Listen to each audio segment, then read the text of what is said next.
Hello viewers, कैसे हैं आप लोग। आशा करता हूँ हर कोई बढ़िया होगा। Very good. छुट्टियां चल रही हैं, सर्दियां बहुत हैं बाहर, ख्याल रखिएगा अपना। ठीक है, तो वेलकम टू नॉलेज गुरु। मैं आपका मेंटर गौतम चतुर्वेदी। आज एक छोटी सी चीज सीखते हैं मैथ्स में, जिसको बोलते हैं लीनियर इक्वेशन।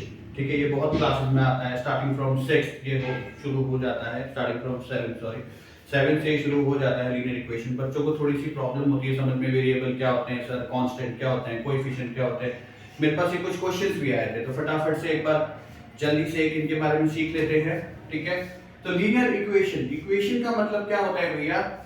बेटा इक्वेशन का मतलब ये होता है कि आपके पास एक टर्म होगा, ठीक है, और आपको उस टर्म को थोड़ा एक्सप्लेन करना होगा। ठीक है, अब जैसे कि अब लीनियर इक्वेशन में क्या होता है बेटा, तीन कुछ चीजें बहुत जरूरी होती हैं समझने वाली। पहली बात होती है वेरिएबल, ठीक है, फिर होता है कांस्टेंट, कोएफिशिएंट, ठीक है, ओके। ये तीन चार चीजें समझने में बहुत जरूरी है, वेरिएबल, कांस्टेंट और कोएफिशिएंट। ओके, अब वेरिएबल का मतलब क्या है। वेरिएबल का मतलब ये है that the value that keeps on changing, मतलब जो वैल्यू है उसका जो जो आपका वेरिएबल है उसकी वैल्यू बदलती रहेगी, राइट। सो वेरिएबल आपका कुछ भी हो सकता है। वेरिएबल हम ए से लेकर जेड तक कोई भी अल्फाबेट ले सकते हैं। आप चाहे तो एक्स ले सकते हो, वाई ले सकते हो, ए ले सकते हो, बी ले सकते हो, मतलब ए से लेकर जेड तक आप कोई भी लेटर यहाँ पे यूज कर सकते हैं। ठीक है, वो कहलाता है आपका वेरिएबल। ऑलराइट बच्चा लोग, कोएफिशिएंट क्या होता है, जो वेरिएबल के साथ जो नंबर होगा, वेरिएबल के साथ जो नंबर होगा उसको हम कोएफिशिएंट या उसको न्यूमेरिकल कोएफिशिएंट भी बोलते हैं। कोएफिशिएंट या न्यूमेरिकल कोएफिशिएंट भी बोला जाता है। ठीक है, तो नंबर मतलब कुछ भी हो सकता है, वो माइनस में भी हो सकता है और वो प्लस में भी हो सकता है, मतलब इंटीजर होगा।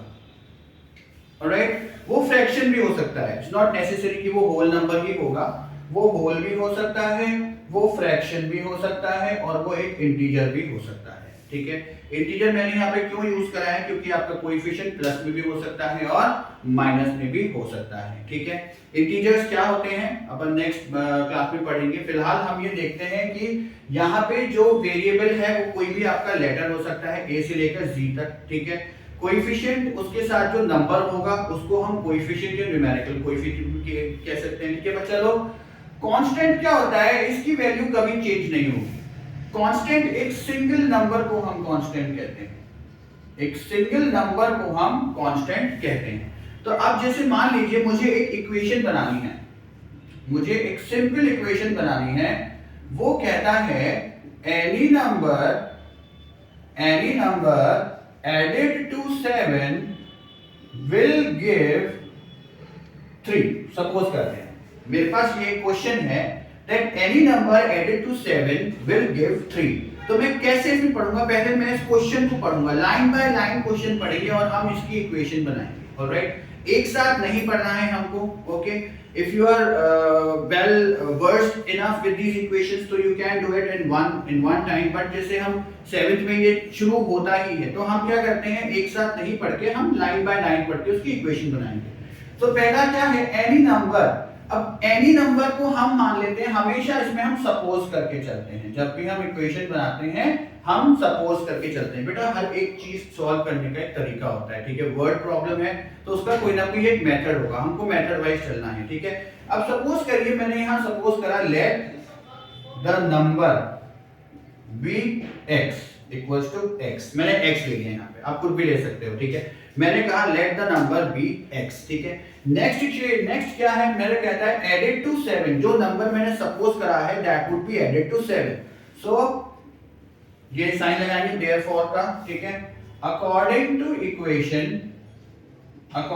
इक्वेशन x प्लस 7, ये मेरा दूसरा पार्ट हो गया, x प्लस 7 मेरा दूसरा पार्ट हो गया। क्या किया मैंने, एनी नंबर सपोज करा मैंने, suppose the number be x, a b c, जो कि आपके लिए जैसे आपको पहले बताया था वेरिएबल में आप a से लेकर z तक कोई भी जा सकते हो। ठीक है, तो मैंने माना let the number be x। ठीक है, आगे क्या है, एडेड टू 7, तो मैंने यहाँ पे क्या लिख दिया x प्लस 7। विल गिव 3, इसका मतलब जब कोई नंबर हम 7 में जोड़ेंगे तो हमको सॉल्यूशन में क्या मिलेगा 3, ठीक है। तो x प्लस 7 इक्वल्स टू 3। तो ये हो गई बेटा मेरी इक्वेशन। अब सर इसमें वेरिएबल क्या है, तो ये x जो है ये वेरिएबल है, ओके। ये 7 भी क्या है कांस्टेंट है, और ये 3 भी क्या है कांस्टेंट है। अब बेटा जब किसी वेरिएबल के साथ कोई नंबर नहीं होता और वो आपको बोल देता है find the coefficient of x in here, suppose करो वो इस इक्वेशन में बोलता है what is the coefficient for x, तो कोएफिशिएंट फॉर x का मतलब क्या है सर, x के साथ तो कोई नंबर ही नहीं है, तो हम कोएफिशिएंट कैसे करेंगे। तो बेटा एक रूल होता है मैथ्स में जो कहता है कि अगर if there is no number, if there is no number we take it as 1, हम उसको 1 मानेंगे। तो यहाँ पर x का कोएफिशिएंट क्या है 1। आ गई आपको बात समझ में, ठीक है। ये आज हमने थोड़ा सा एक ओवरव्यू लिया है, कल हम थोड़ा और कोई टॉपिक लेंगे। आपको ये चीज समझ में आई, ये वेरिएबल है, ए से लेकर सी तक कोई भी अल्फाबेट होगा, कांस्टेंट वो होगा जिसकी वैल्यू चेंज नहीं होती, वो कोई भी नंबर हो सकता है। कोएफिशिएंट जो कांस्टेंट जो वेरिएबल के साथ जो नंबर होगा वो आपका कोएफिशिएंट या न्यूमेरिकल कोएफिशिएंट कहलाता है। अब वो प्लस में भी हो सकता है, वो माइनस में भी हो सकता है, वो हो सकता है होल नंबर भी हो सकता है एक फ्रैक्शन भी हो, या बोल दे रैशनल नंबर भी हो, ठीक है। ऑलराइट, तो ये हमारा आज का है, कल हम मिलते हैं फिर, ठीक है। नेक्स्ट क्लास में हम मिलेंगे। नेक्स्ट क्लास में मैं आपको सिखाऊंगा कि रैशनल नंबर्स क्या होते हैं and how to convert them into decimals, okay. Alright, ठीक है, थैंक यू।